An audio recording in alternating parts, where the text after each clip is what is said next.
ನಮಸ್ಕಾರ. ರಿವ್ಯೂ ಚಾನಲ್ಗೆ ಸ್ವಾಗತ. ನಾನು ಸೌಖ್ಯ ಗಾಂವ್ಕರ್. ರಾಹುಲ್ ಗಾಂಧಿ ಅವರಿಗೆ ಭಾರಿ ಆಘಾತ ಕೊಟ್ಟಿದ್ದಾರೆ ಡಿ ಕೆ ಶಿವಕುಮಾರ್ ಅವರು. ಡಿ ಕೆ ಶಿವಕುಮಾರ್ ಅವ್ರ ನಡೆ ಇಡೀ ಕಾಂಗ್ರೆಸ್ನಲ್ಲಿಯೇ ಭಾರಿ ಅಚ್ಚರಿ ಕಾರಣ ಆಗಿದೆ. ಅಮಿತ್ ಶಾ ಅವರು ಹೇಳಿದ್ದನ್ನೇ ಮಾಡಿದ್ದಾರಲ್ಲ ಡಿ ಕೆ. ಏನಿದು ಪರಮಾಶ್ಚರ್ಯ? ಹಾಗಾದರೆ ಡಿ ಕೆ ಶಿವಕುಮಾರ್ ಅತ್ಯಂತ ಜಾಣ ನಿರ್ಧಾರವನ್ನು ಮಾಡಿದ್ದಾರೆ. ರಾಷ್ಟ್ರ ರಾಜಕಾರಣದಲ್ಲಿ ಕಾಂಗ್ರೆಸ್ನ ದಿಕ್ಕೇ ಒಂದಾದರೆ ಮತ್ತೊಂದು ದಿಕ್ಕಲ್ಲಿ ಹೆಜ್ಜೆ ಇಟ್ಟಲ್ಲ D K. Very interesting report ನಿಮ್ಮ ಮುಂದೆ ಇಡ್ತಾ ಇದ್ದೀವಿ. ಡೀಟೇಲ್ಸ್ ನೋಡ್ತಾ ಹೋಗೋಣ. ನೀವೇನಾದರೂ ಫಸ್ಟ್ ಟೈಮ್ ನಮ್ಮ ಚಾನಲ್ ನೋಡ್ತಾ ಇದ್ದರೆ ತಪ್ಪದೆ ನಮ್ಮ ಚಾನಲ್ನ ಸಬ್ಸ್ಕ್ರೈಬ್ ಮಾಡಿ, ಹಾಗೆ ಬೆಲ್ ಐಕಾನ್ ಕ್ಲಿಕ್ ಮಾಡೋ ಮೂಲಕ ಎಲ್ಲ ವಿಡಿಯೋ ಅಪ್ಡೇಟ್ಸ್ ನಿಮ್ಮನ್ನು ತಲುಪತ್ತೆ ವೀಕ್ಷಕರೇ. ಇಂಟ್ರೆಸ್ಟಿಂಗ್ ಅಂದರೆ ದಿಟ್ಟೋ BJP ಏನು ಹೇಳಿದ್ಯೋ ಈಗ ಅದನ್ನೇ ಡಿ ಕೆ ಶಿವಕುಮಾರ್ ಅವರು ಮಾಡಿದ್ದಾರೆ. ಮೋದಿ ಅಮಿತ್ ಶಾ ಏನು ಹೇಳಿದ್ದಾರೋ ಅದನ್ನೇ ಡಿ ಕೆ ಶಿವಕುಮಾರ್ ಅವರು ಇಂಪ್ಲಿಮೆಂಟ್ ಮಾಡಿಸ್ತಿದ್ದಾರೆ ಅನ್ನೋದೇ ಕುತೂಹಲ. ಮುಖ್ಯಮಂತ್ರಿಯಾಗಿ ಅತ್ಯಂತ ಜವಾಬ್ದಾರಿಯುತ ಸ್ಥಾನದಲ್ಲಿ ಕೂತು ಇದು ನನ್ನ ಕೆಲಸ ಅಂತ ಹೆಜ್ಜೆ ಮುಂದಿಟ್ಟಿದ್ದಾರೆ ಡಿ ಕೆ. ರಾಹುಲ್ ಗಾಂಧಿ ಅವರಿಗೆ, ಕಾಂಗ್ರೆಸ್ ಹೈಕಮಾಂಡ್ಗೆ ಇದು ಮಾಸ್ಟರ್ ಸ್ಟ್ರೋಕ್, ಅರಗಿಸಿಕೊಳ್ಳಲಾರದ ಆಘಾತ. ಯಾರು ತನ್ನನ್ನು CM ಮಾಡಿದ್ರು ಅವ್ರಿಗೆ ಶಾಕ್ ಕೊಟ್ಟರಲ್ಲ ಡಿ ಕೆ. ಏನು ಅಂತೀರಾ? SIR ಪ್ರಕ್ರಿಯೆ ಕಂಪ್ಲೀಟಾಗಿ ಕಾಂಗ್ರೆಸ್ ವಿರೋಧಿಸ್ತಿದೆ ಅಲ್ವಾ? ಇದು ಲಕ್ಷ ಕೋಟಿಗಟ್ಟಲೆ ಮತದಾರರನ್ನ ಡಿಲೀಟ್ ಮಾಡಿ BJP ಕೇಂದ್ರ ಸರ್ಕಾರ ಪ್ಲಸ್ ಚುನಾವಣಾ ಆಯೋಗದ ಮೈತ್ರಿಯಲ್ಲಿ ಬೇರೆ ಪಕ್ಷಗಳು ಅಧಿಕಾರಕ್ಕೆ ಬರಬಾರ್ದು ಅಂತ ಮಾಡ್ತಿರೋ ಪ್ರಕ್ರಿಯೆ ಅಂತ. ರಾಹುಲ್ ಗಾಂಧಿ ಅವರು ಎಷ್ಟು ಹೋರಾಟ ಮಾಡಿದ್ದಾರೆ, ಕಾನೂನು ಹೋರಾಟದ ತನಕ ಹೋಗಿದೆ ವಿವಿಧ ರಾಜ್ಯಗಳಲ್ಲಿ. ಬಿಹಾರದಿಂದ ಶುರುವಾಗಿ ಬಿಹಾರದಲ್ಲಿ ಎಷ್ಟೆಲ್ಲ ಇದನ್ನು ವಿರೋಧಿಸಿದ್ರು. ಕರ್ನಾಟಕದಲ್ಲೂ ಅಷ್ಟೇ ವಕ್ತಾರರು ವಿರೋಧಿಸ್ತಿದ್ದಾರೆ. ಸಾಕಷ್ಟು ಜನ ಕಾಂಗ್ರೆಸ್ ನಾಯಕರು ಇದರಿಂದಾಗಿ 86 ಲಕ್ಷ ವೋಟರ್ಸು ಡಿಲೀಟ್ ಆಗ್ತಾರೆ. ಸೊ ಕಾಂಗ್ರೆಸ್ ಕನಿಷ್ಠ 40-50 ಕ್ಷೇತ್ರನೇ ಕಳ್ಕೊಳ್ಬೇಕಾಗಬಹುದು ಅನ್ನೋ ತನಕ ಅವರದ್ದೇ ಆದ ನರೇಟಿವ್ ಇಡ್ತಿದ್ದಾರೆ. ಬಟ್ ಡಿ ಕೆ ಶಿವಕುಮಾರ್ ಅವರು ಕಾಂಗ್ರೆಸ್ನ top leader, CM, senior most leader. ಈಗ ಇದೊಂದು ಆಪರ್ಚುನಿಟಿ. SIR ಬರ್ತಿರೋದು, ಈಗ SIR ಇವತ್ತಿನ ಶುರುವಾಗಿರೋದೊಂದು ಉತ್ತಮವಾದ ಅವಕಾಶ. ಬಳಸ್ಕೊಳ್ಳಿ, ತಪ್ಪಿಸ್ಕೊಳ್ಬೇಡಿ. ಮತ ಹಾಕುವಂಥ ಹಕ್ಕು ಕಳ್ಕೊಂಡು ಬಿಡ್ತೀರಾ, ಹುಷಾರ್. SIR ಶುರು ಆಗ್ತಿದೆ. ಈ ಆಪರ್ಚುನಿಟಿ ಅಂತ ಕರೆದಿದ್ದಾರೆ ಅವರು ಇದನ್ನು. ಸದವಕಾಶವನ್ನು ಬಳಸಿಕೊಳ್ಳಿ. ಈ ರಾಜ್ಯ ಕೊಡುವ ಹಕ್ಕನ್ನು, ಈ ದೇಶ ಕೊಡುವ ಹಕ್ಕನ್ನು ಪಡ್ಕೊಳ್ಬೇಕಂದ್ರೆ ಇದನ್ನು ನೀವು ಮಿಸ್ ಮಾಡ್ಕೊಳ್ಬಾರ್ದು. ತಪ್ಪದೇ ಇದರಲ್ಲಿ ಭಾಗಿಯಾಗಿ ಎನ್ರೋಲ್ ಮಾಡಿಕೊಳ್ಳಿ, ಫಾರ್ಮ್ ಫಿಲ್ ಮಾಡಿ, SIR ಪ್ರಕ್ರಿಯೆಯಲ್ಲಿ ಆಕ್ಟಿವ್ ಆಗಿ ಭಾಗಿಯಾಗುವ ಮೂಲಕ ನಿಮ್ಮ ದೇಶದ ಅಂದರೆ ಈ ದೇಶದಲ್ಲಿ ನಿಮ್ಮ ಹಕ್ಕನ್ನು ಉಳಿಸಿಕೊಳ್ಳಿ ಅಂತ SIR ಪರವಾಗಿ ನಿಂತಿದ್ದಾರೆ ಡಿ ಕೆ ಶಿವಕುಮಾರ್ ಅನ್ನೋದೇ ಭಾರಿ ಕುತೂಹಲ. ಒಂದು ಟ್ವಿಸ್ಟ್ ಇಟ್ಟಿದ್ದಾರೆ ಅವರು. ಏನಂದರೆ SIR ಅಲ್ಲಿ ನಿಮ್ಮ ಹೆಸರಿಲ್ಲ ಅಂದರೆ ಮತದಾರ ಪಟ್ಟಿಯಲ್ಲಿ ಬರಲಿಲ್ಲ ಅಂದರೆ ಗ್ಯಾರಂಟಿನೂ ಕಳ್ಕೊಳ್ತೀರಾ. ಅದೇನು ವಿಶೇಷ ಅಲ್ಲ, ಸಹಜ. ಅವರದ್ದು ಮತದಾರರ ಪಟ್ಟಿಯಲ್ಲಿ ಹೆಸರಿಲ್ಲ ಅಂದರೆ ಅವರು ಈ ದೇಶದಲ್ಲಿ ಸಾಕಷ್ಟು ಹಕ್ಕುಗಳನ್ನು ಕಳ್ಕೊಳ್ತಾರೆ. ಸೊ ಇಲ್ಲಿ ತನ್ನ ಜಾಣತನದ ನಡೆ, ಗ್ಯಾರಂಟಿ ನಾಳೆ ಕಟ್ಟಾಯಿತು ಮತ್ತೊಂದಾಯಿತು ಅಂತ ನಮ್ಮನ್ನು ದೂರಬೇಡಿ, ನಿಮ್ಗೆ ಹಂಗೂ ಸಮಸ್ಯೆ ಇದ್ದರೆ SIRನೇ ದೂರ್ಕೊಳ್ಳಿ ಅಂತ ಆ ಕಡೆ ಬಾಣ ತಿರುಗಿಸ್ಕೊಂಡಂಗೂ ಆಯಿತು. ಮತ್ತು ಅದರ ಜೊತೆಗೆ SIR ಪ್ರಕ್ರಿಯೆ ಬಗ್ಗೆ ತುಂಬ ಜನಕ್ಕೆ ನೆಗ್ಲಿಜಿಯನ್ಸಿ ಇದ್ದರೆ ಆ ನೆಗ್ಲಿಜಿಯನ್ಸಿ ಕಾರಣದಿಂದಾಗಿ ಸರಿಯಾಗಿ ಡಾಕ್ಯುಮೆಂಟ್ಸ್ ಕೊಡದೆ ಅಥವಾ ಫಾರ್ಮ್ ಫಿಲ್ ಮಾಡೋದಕ್ಕೆ ಅವೈಲೇಬಲ್ ಇಲ್ಲದೆ ಸುಮಾರು ಜನ ಔಟ್ ಆಗೋ ಚಾನ್ಸಸ್ ಇರುತ್ತಲ್ಲ. ಇನ್ನೂ ಅವೇರ್ನೆಸ್ ಎಲ್ಲರಿಗೂ ತಲುಪೇ ಬಿಡುತ್ತೆ ಅಂತ ಹೇಳೋಕ್ಕಾಗಲ್ಲ. ಮಾಡ್ಕೋತಾರೆ, ಏನೋ ನೋಡಿದ್ರಾಯ್ತು ಅಂತ ಆ ಥರ ಮನಸ್ಥಿತಿಯವರಿದ್ದರೆ ಅವ್ರಿಗೆ ಡಿ ಕೆ ಶಿವಕುಮಾರ್ ಅವರು ಸರಿಯಾದ ಎಚ್ಚರಿಕೆ ಕೊಟ್ಟಿದ್ದಾರೆ. ಇಲ್ವಾ ನಿಮ್ಮ ಹೆಸರು ಗ್ಯಾರಂಟಿನೂ ಬರಲ್ಲ, ನಾಳೆಯಿಂದ ಎಲ್ಲ ಸರ್ಕಾರ ಕೊಡೋದೆಲ್ಲ ಮಿಸ್ ಆಗುತ್ತೆ ಅಂತ. ಸೊ ಅವರೇ ಎಚ್ಚೆತ್ತುಕೊಂಡು ಹುಷಾರಾಗಿ ಎಲ್ಲರೂ ಮಾಡಿಸ್ಕೋತಾರೆ. ಯಾರ್ಯಾರಿಗೆ ಡಾಕ್ಯುಮೆಂಟ್ಸ್ ಇದೆಯೋ, ಯಾರ್ಯಾರು ಅರ್ಹರಿದ್ದಾರೋ ಅವರೆಲ್ಲರೂ ಕೂಡ ಪಾಸ್ ಆಗ್ತಾರೆ. ಆ ಮೂಲಕ ಕಾಂಗ್ರೆಸ್ಗೆ ವೋಟ್ ಬ್ಯಾಂಕ್ ತಮ್ಮದು ಮಿಸ್ ಆಗಬಹುದು ಅನ್ನೋ ಭಯನೂ ಇರಲ್ವಲ್ಲ, ಯಾರಿಗೂ ಇರಲ್ಲ. ಕಾಂಗ್ರೆಸ್ಸು BJP ಅಂತಲ್ಲ, ಅರ್ಹ ಮತದಾರರೆಲ್ಲ ಪಟ್ಟಿಲಿ ಬಂದುಬಿಟ್ರೆ ಯಾರಿಗೂ ಭಯ ಇಲ್ಲ. ಯಾಕೆ ಭಯ ಪಡೋ ವಿಚಾರ ಇದೆ ಇಲ್ಲಿ. ಸೊ ಡಿ ಕೆ ಶಿವಕುಮಾರ್ ಅವರು ಇಟ್ಟಿರೋ ಹೆಜ್ಜೆ ಒಬ್ಬರು CM ಆಗಿ ಅತ್ಯಂತ ಪ್ರಶಂಸೆಗೆ ಕಾರಣವಾಗಿದೆ. ಡಿ ಕೆ ಶಿವಕುಮಾರ್ ಅವರು ಗ್ಯಾರಂಟಿ ಸಿಗಲ್ಲ ಹುಷಾರ್ ಅಂತ ಎಜುಕೇಟ್ ಮಾಡ್ತಿದ್ದಾರೆ ರಾಜ್ಯದ ಜನರನ್ನು. ನೆನಪಿಟ್ಕೊಳ್ಳಿ, ನಿಮಗೆ ಗ್ಯಾರಂಟಿ ಬೇಕಂದರೆ ಇದನ್ನು ಫಿಲ್ ಮಾಡ್ಕೊಳ್ಳಿ ಮತ್ತು ವೋಟ್ ಹಾಕೋ ಹಕ್ಕು ಉಳಿಸ್ಕೊಳ್ಳಿ ಅಂತ. ಹಾಗಾಗಿ ಈಗ ಕಾಂಗ್ರೆಸ್ಗೆ ಬಹಳ ದೊಡ್ಡ ಸೆಟ್ ಬ್ಯಾಕ್ ಇದು. If you doesn't enroll, you are going to lose all your rights given by the benefits either by the country or by the state government. So I request you not to lose this opportunity of getting your votes or losing. Otherwise, if you lose your votes, you may find difficulty on the other benefits which have been provided to you.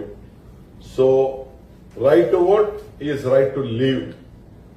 Within 30 days, you have to fill the forms. Either maybe 5 guarantees or food or pension or whatever the facilities given by the government. You will have to lose it.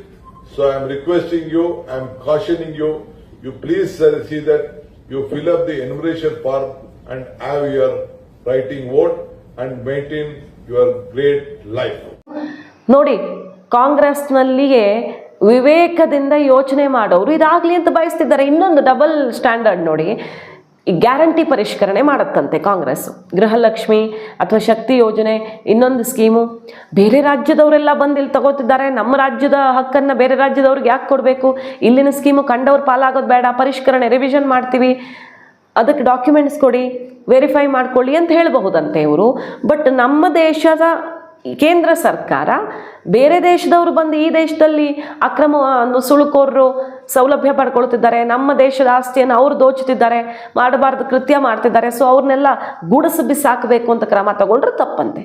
ನಾಚಿಕೆ ಆಗಲ್ವಾ ಈ ರೀತಿ ಹೇಳೋದಕ್ಕೆ? ಕಾಂಗ್ರೆಸ್ ಸರ್ಕಾರ revision ಮಾಡಿ document verify ಮಾಡುತ್ತೆ ಅಂದರೆ ಈ ದೇಶದ ಆಂತರಿಕ ಭದ್ರತೆ ರಕ್ಷಣೆಯ ವಿಚಾರ ಬೇರೆ ಬರುತ್ತೆ. ಇಲ್ಲಿ ಇಂಟರ್ ಸ್ಟೇಟ್ ಅಲ್ಲ, ಇದು ಎರಡು ದೇಶಗಳ ಅಥವಾ ನಮ್ಮ ಶತ್ರು ರಾಷ್ಟ್ರದ ವಿಚಾರ ಕೂಡ ಬರುತ್ತೆ.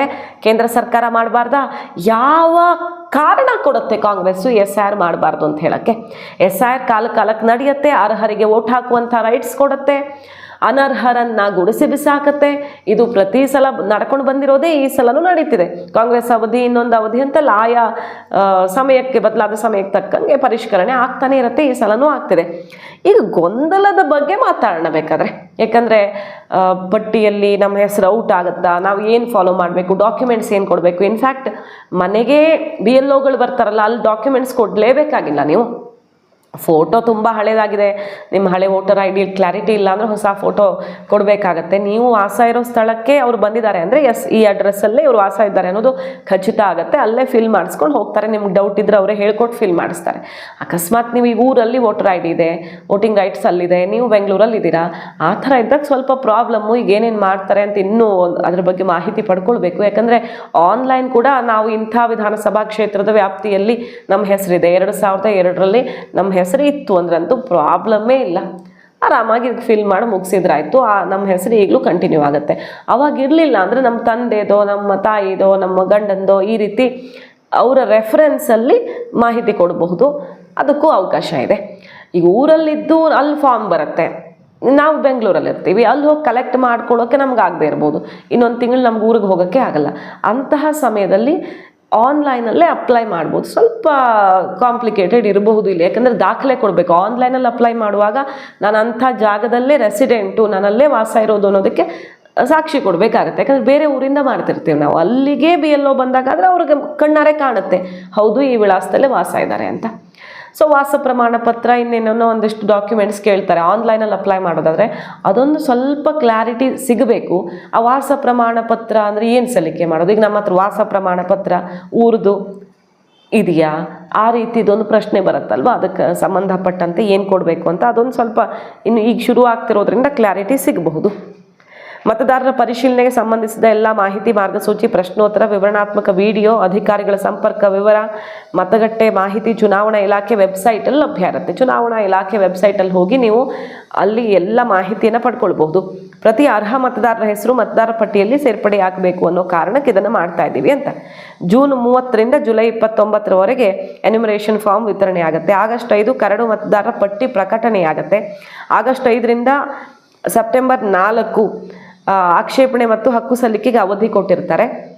ಆಗಸ್ಟ್ 5ರಿಂದ ಅಕ್ಟೋಬರ್ 3 ಆಕ್ಷೇಪಣೆ ವಿಲೇವಾರಿ ಮಾಡ್ತಾರೆ. ಅಕ್ಟೋಬರ್ 7 ಅಂತಿಮ ಮತದಾರರ ಪಟ್ಟಿ ಪ್ರಕಟಣೆ. ಒಂದು ಕೆಲಸ ಮಾಡ್ಬೋದು, ಈಗ ಜೂನ್ 30ರಿಂದ ಜುಲೈ 29 ತನಕ ಎನ್ಯುಮರೇಷನ್ ಫಾರ್ಮ್ ಈಗ ನಮ್ಮ ಮನೆಗೆ ತಲುಪಿರುತ್ತೆ. ಊರಲ್ಲಿ ನಾವು ಇಲ್ಲ ಅಂದರೆ ಅಲ್ಲಿ ತಲುಪಿಸಿರ್ತಾರೆ ಅವರು. ಸೊ ನಾವು ಆಗಸ್ಟ್ 5 ಕರಡು ಮತದಾರರ ಪಟ್ಟಿ ಪ್ರಕಟಣೆ, ಅದ್ರ ಒಳಗಡೆ ಈ ಪ್ರಾಸೆಸ್ ನಾವು ಫಿಲ್ ಮಾಡಿ 1 ತಿಂಗಳ ಅವಧಿಯಲ್ಲಿ ಮುಗಿಸ್ಕೊಳ್ಬೇಕು.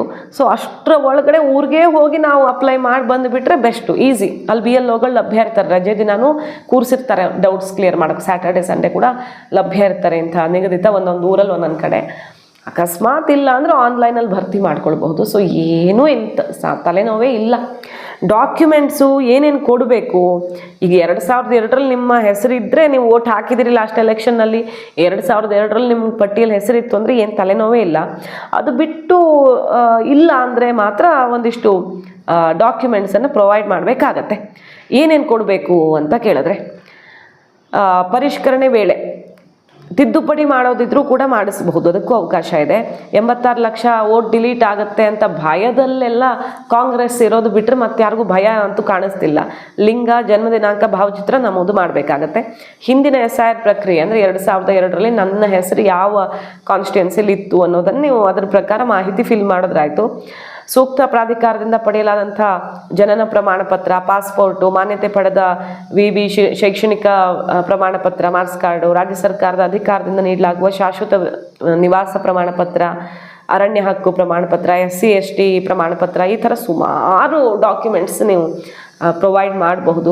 ಮನೆಗೆ ಬಂದಾಗ ಏನು ಕೇಳಿಬಿಡ್ತಾರೆ ಅಂತಲ್ಲ, ಅಂಥ ಸಂದರ್ಭದಲ್ಲಿ ಚೆಕ್ ಮಾಡೋದಕ್ಕೆ ಈಗ ಆಧಾರ್ ಕಾರ್ಡ್ ತೋರಿಸಿದ್ರೆ ಆಗಲ್ಲ, ನೀವು ಅದು ಸಾಕ್ಷಿ ನೀವು ಇರೋದಕ್ಕೆ ಇಲ್ಲಿನ ಇದಕ್ಕೆ ಆಧಾರ ಆಗಲ್ಲ ಅದು. ಸೊ ನೋಂದಣಿ, ಪಡಿತರ ಚೀಟಿಯಿಂದ ಹಿಡಿದು ತುಂಬ ಆಲ್ಮೋಸ್ಟ್ ಎಲ್ಲರ ಹತ್ರ ಇರೋ ಡಾಕ್ಯುಮೆಂಟ್ಸೇ. ಎಲ್ಲಿಂದನೂ ಹುಡ್ಕೊಂಬರ್ಬೇಕು. ನಾನು ಹಿಂದೆ ಅಷ್ಟು ಹಳೇ ಕಾಲದ ಜನನ ಪ್ರಮಾಣ ಪತ್ರ, ನಮ್ಮ ತಾತಂದು ಕಾಲದ ಹುಡುಕ್ಬೇಕಾ, ಅದೆಲ್ಲ ಇಲ್ಲವೇ ಇಲ್ಲ.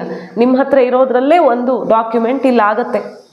ಮಾರ್ಕ್ಸ್ ಕಾರ್ಡ್ ಇರುತ್ತೆ, ಒಂದಲ್ಲ ಒಂದು SLCದಾದರೂ ಇರುತ್ತೆ, ಇಲ್ಲ ಮುಂದೆ ಯಾವುದೋ ಒಂದು ಡಿಗ್ರಿ ಸರ್ಟಿಫಿಕೇಟ್ ಇರುತ್ತೆ, ನಿಮಗೆ ಆಯಾ ಜಾತಿಗಳ ಪ್ರಮಾಣ ಪತ್ರ ಇರುತ್ತೆ, ಜನನ ಪ್ರಮಾಣ ಪತ್ರ ಇರುತ್ತೆ. ಇಷ್ಟೆಲ್ಲ ಡಾಕ್ಯುಮೆಂಟ್ಸ್ಗೆ ಎಷ್ಟೊಂದು ಆಪ್ಷನ್ಸ್ ಇವೆ, ಎಲ್ಲ ಕೊಡಬೇಕಾಗಿಲ್ಲ, ಯಾವುದಾದ್ರೂ ಒಂದು ಕೊಟ್ಟರು ಸಾಕು. ಸೊ ಇಲ್ಲೇನೂ ಕಾಂಪ್ಲಿಕೇಶನ್ ಇಲ್ಲ. ನಾವು ಸರಿಯಾಗಿ ನಡ್ಕೊಂಡ್ರೆ ಈ ಊರು ಚೇಂಜ್ ಮಾಡ್ಕೊಂಡಿದ್ದವ್ರಿಗೊಂದು ಸ್ವಲ್ಪ ತಲೆನೋವು ಆಗಬಹುದು. ಒಂಚೂರು ಅವರು ಜವಾಬ್ದಾರಿಯಿಂದ ಓಡಾಟ ಮಾಡ್ಕೊಂಡಾದರೂ ಕಲೆಕ್ಟ್ ಮಾಡಿ, ಇಲ್ಲ ಆನ್ಲೈನಲ್ಲಿ ಸೂಕ್ತ ದಾಖಲೆ ಕೊಟ್ಟು ಸಲ್ಲಿಕೆ ಮಾಡಿಕೊಂಡ್ರೆ ಆಯಿತು. ಇಷ್ಟು ಬಿಟ್ಟರೆ SIRಲ್ಲಿ ಏನೂ ತಲೆನೋವಿಲ್ಲ, ಟೆನ್ಷನ್ ಆಗಲೇಬೇಕಾಗಿಲ್ಲ. DK ಶಿವಕುಮಾರ್ ಅವರೇ ಅದನ್ನು ಕಾಂಗ್ರೆಸ್ ಹೈಕಮಾಂಡ್ಗೆ ಪಾಠ ಮಾಡಿ ಕಿವಿ ಹಿಂಡಿಬಿಟ್ಟಿದ್ದಾರೆ. ಸೆಟ್ ಬ್ಯಾಕ್ ಇದು ರಾಹುಲ್ ಗಾಂಧಿ ಅವರಿಗೆ.